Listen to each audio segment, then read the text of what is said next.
Hey guys, welcome back to my channel. So I am so excited to jump into today's crafting tutorial because lately I've just been lacking creativity and inspiration. So I've been kind of getting back into painting, which I have just always enjoyed since I was a kid. And more recently, I've been dabbling in acrylic pouring and it has just been so fun. So today I'm going to be showing you guys one of these really cool acrylic pouring projects that I made. So without further ado, I'm going to be showing you guys how to do your own acrylic pour door sign. So if you're curious to see how I made this, then keep watching.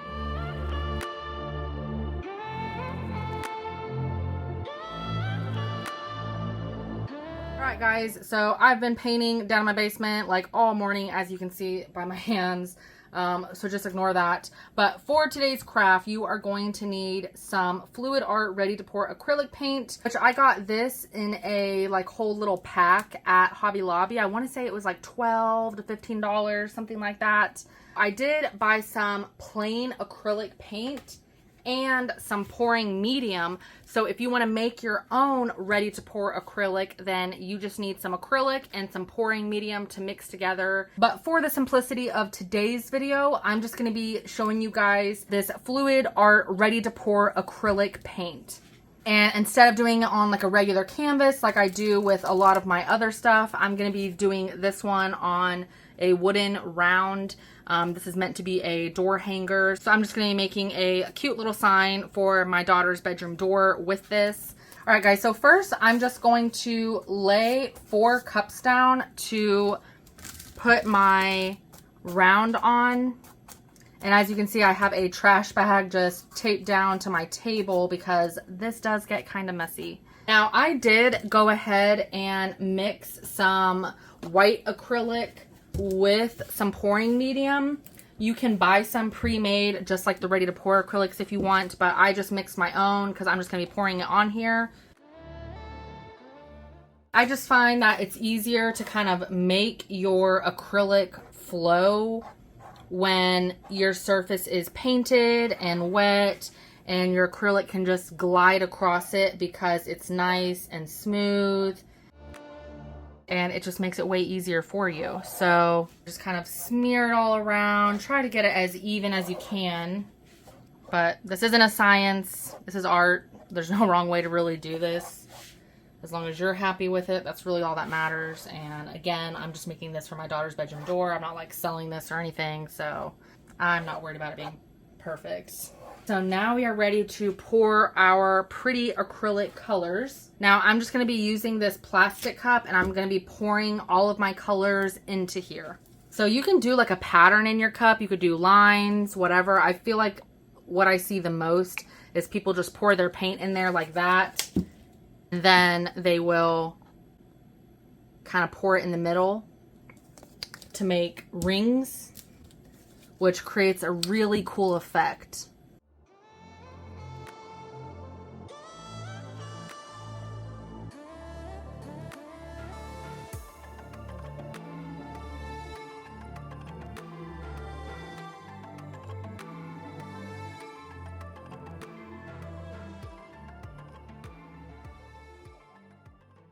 We poured our acrylic. Now we are ready to kind of maneuver it around and make some beautiful art.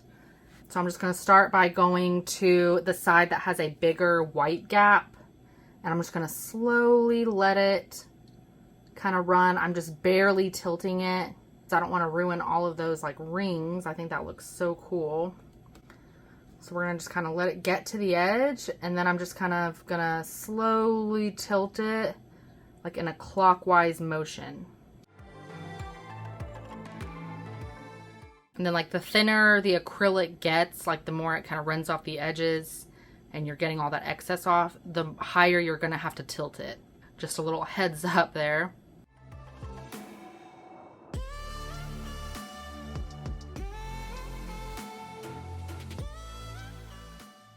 Alright, so now that I got the paint to drip all the way around the sides, I'm going to set it back down on my 4 little cups here, and I'm just going to run my finger along the edge to kind of help it stop dripping as much and to kind of smooth out that edge. That way you don't have like you know, huge deformed bumps on the edge from where it was dripping. I think this looks so stinking cool. All right, guys, I'm just gonna leave this setting for about 24 hours. Let this completely dry and cure, and then tomorrow we will come back and see how it looks. All right, guys, so it is the next day, and this is our piece. I think it looks so pretty. So now we are ready to add our vinyl. Now, if you are confident in freehanding, you could just like paint this on, but I'm gonna be using vinyl today because why not? It has a little bit of a texture to it, but barely. So I think that'll be okay because I plan on using some permanent adhesive vinyl. So I have Cricut Design Space already pulled up on my iPad here. So this is just the Cricut Design Space app. So I've already typed out her name, and I'm using the font DTC Honey Syrup, which if you're subscribed to Cricut Design Space, then this one is included. And I already have it to the according size that I need it. So I am ready to cut this out. Okay, and I have my cutting mat here. And like I said, I am just using some permanent adhesive here.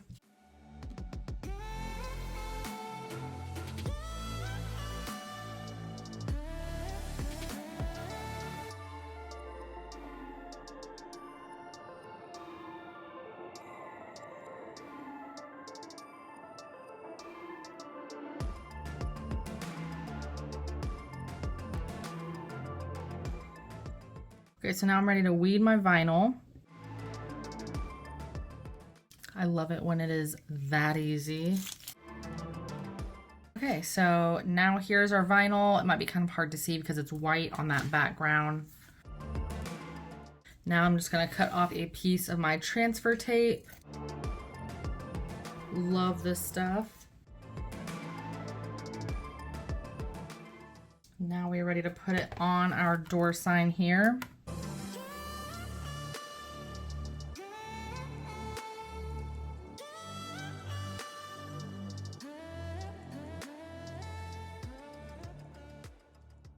And there is her sign. Now I just need to tie a little ribbon or string up there so that she can hang it on her door.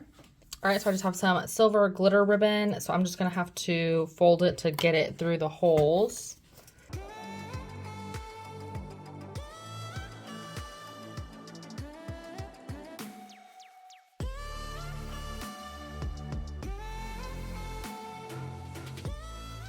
All right, guys, so here it is with the ribbon and all. Now it's ready to go on our door.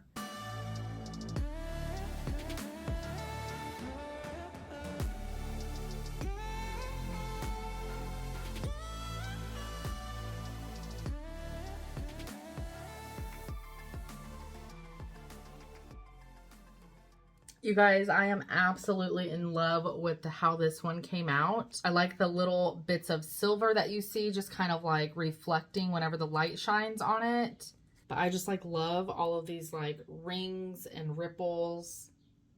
I think they just look so cool. And I think my daughter is just going to love this door sign. But as always, guys, I hope you enjoyed this video as much as I enjoyed creating it. If you did like this video, please let me know that you liked it by giving me a big thumbs up. If you have any other questions or comments, feel free to drop a comment down below. I would love to hear what you guys think. And if you're not already subscribed to my channel, make sure to click that subscribe button so you don't miss out on any other cool crafting tutorials. Thanks for watching. I'll catch you guys in the next one.